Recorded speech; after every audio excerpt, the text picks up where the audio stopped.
Hello everybody, and thank you for sharing your time with me. I'm sending this message through various different channels to reach my dear Russian friends and the Russian soldiers serving in Ukraine.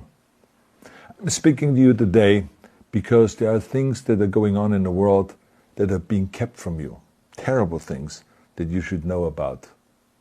But before I talk about the harsh realities, let me just tell you about the Russian who became my hero. In 1961, when I was 14 years old, a very good friend of mine invited me to come to Vienna and to watch the World Weightlifting Championships. I was in the audience when Yuri Petrovich Vlasov won the World Championship title, becoming the first human being to lift 200 kilograms over his head. And somehow a friend of mine got me backstage. All of a sudden, there I was, a 14-year-old boy, standing in front of the strongest man in the world. I couldn't believe it. He reached out to shake my hand. I still had a boy's hand. He had this powerful man's hand that swallowed mine. But he was kind, and he smiled at me. I will never forget that day. Never. I went home and I put his photo above my bed to inspire me when I started lifting weights. My father told me to take down that picture and to find a German or an Austrian hero. He got really angry, and we argued back and forth. He didn't like Russians because of his experience in the Second World War. You see, he was injured at Leningrad, where the Nazi army that he was part of did vicious harm to the great city and to its brave people. But I did not take the photograph down, no, because it didn't matter to me what flag Yuri Vlasov carried. My connections to Russia didn't stop there, by the way. Oh, it actually deepened when I traveled there with bodybuilding and for my movies and met all my Russian fans. And on one of those trips, I remember, I met Yuri Vlasov once again. It was in Moscow during the filming of Red Heat, which was the first American movie allowed to film in Red Square. Now, he and I spent the whole day together. He was so thoughtful, so kind, and so smart, and, of course, very giving. He gave me this beautiful blue coffee cup. And ever since then, I've been drinking my coffee out of every morning. Now, the reason why I'm telling you all of those things is that ever since I was 14 years old, I've had nothing but affections and respect for the people of Russia. The strength and the heart of the Russian people have always inspired me.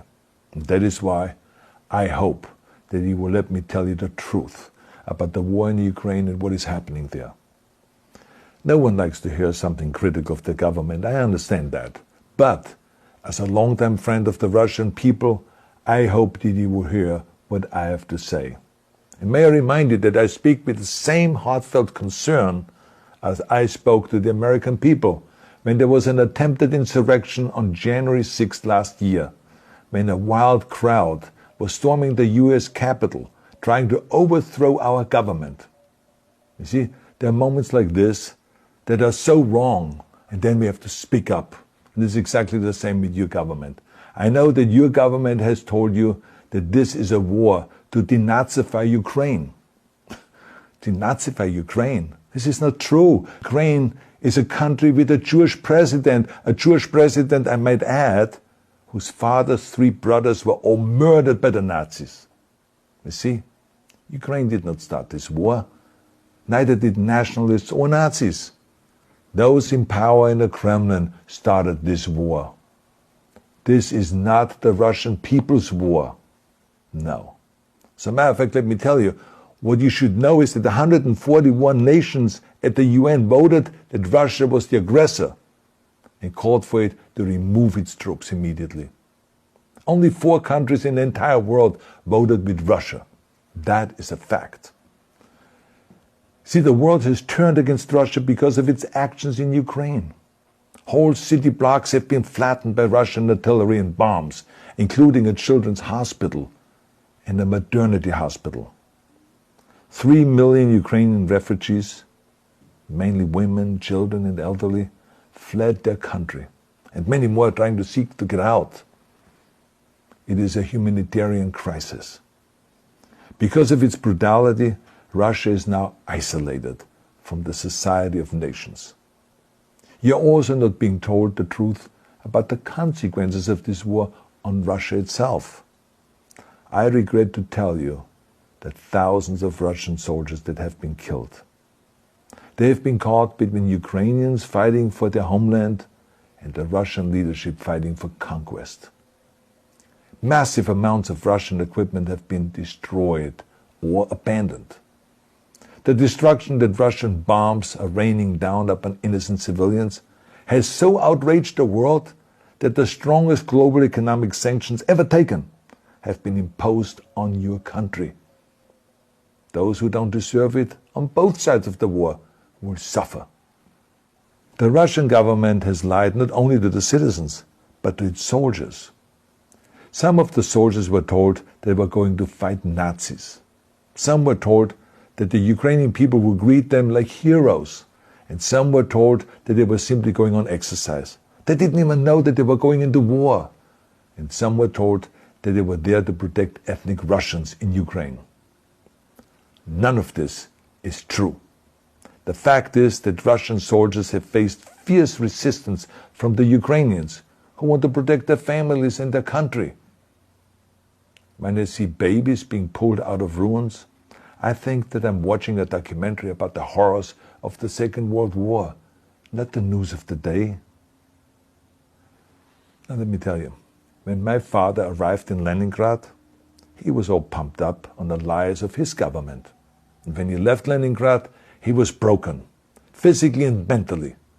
He lived the rest of his life in pain. Pain from a broken back, pain from the shrapnel that always reminded him of these terrible years, and pain from the guilt that he felt. To the Russian soldiers listening to this broadcast, you already know much of the truth that I've been speaking. You've seen it with your own eyes. I don't want you to be broken like my father. This is not the war to defend Russia that your grandfathers or your great-grandfathers fought. This is an illegal war. Your lives, your limbs, your futures are being sacrificed for a senseless war condemned by the entire world. Now, to those in power in the Kremlin, let me just ask you, why would you sacrifice those young men for your own ambitions? To the soldiers who are listening to this, remember that 11 million Russians have family connections to Ukraine. So every bullet you shoot a brother or a sister.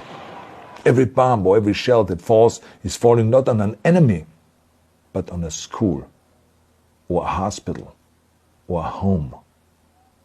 I know that the Russian people are not aware of such things are happening.